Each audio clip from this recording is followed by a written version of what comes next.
Hi everyone, welcome to the third episode of Vinglish. I am delighted to share that we have more than 100 subscribers now.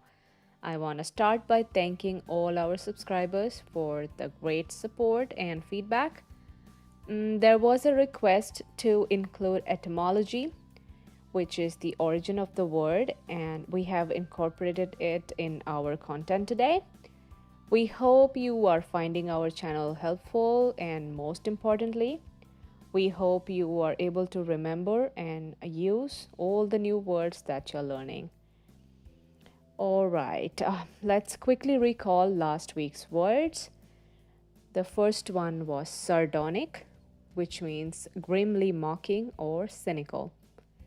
Next was bizarre, meaning very strange or unusual. And the final one was lucrative, which means producing a great deal of profit.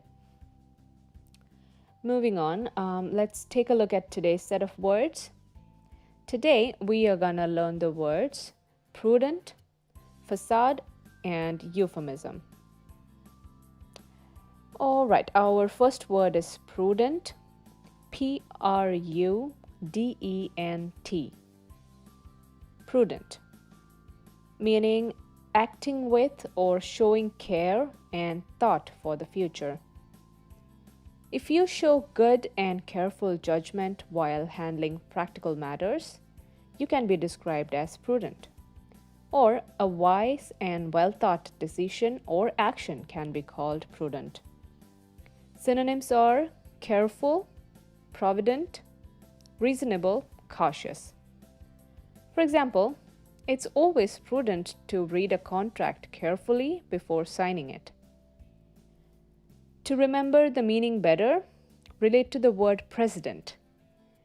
We need a prudent president who shows thought and care about the common man. Feel free to take a pause and think about the word and how you can use it in a sentence and comment below. Our next word is facade. F-A-C-A-D-E, facade, meaning a showy misinterpretation intended to conceal something unpleasant. So when people put up facades, they are acting on the outside differently than how they are feeling on the inside. Synonyms are fake, pretense, show. For example, many couples put up facade of being happy in their wedlock while they live a rotten life every day. The word facade was borrowed from the Italian word facciata, where fascia means face. So you can think of facade as two-faced. All right, let's now move on to our last word for today. This one's pretty interesting. It is euphemism. E-U-P-H-E-M-I-S-M. Euphemism. It is a polite expression used in place of words or phrases that might otherwise be considered harsh or unpleasant. So this is not as complicated as it sounds because, we hear it all the time.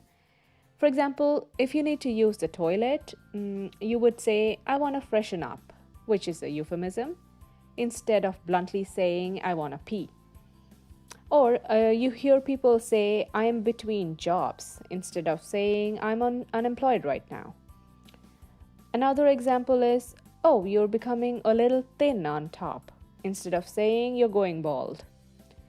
So the word euphemism was derived from the Greek word euphemismos, where eu means well and fem means speaking. So speaking well, which is exactly what euphemism means.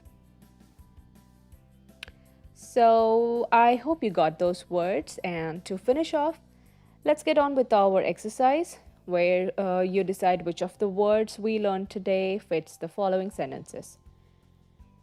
The remorse he showed was fake. He didn't feel the slightest guilt. John's decision of buying a house during recession was sensible and timely. Passed away is a nice way of saying died. All right, that brings us to the end of today's episode. As always, if you have any questions or suggestions, please comment below. And if you find these videos helpful, please like and share. Thank you.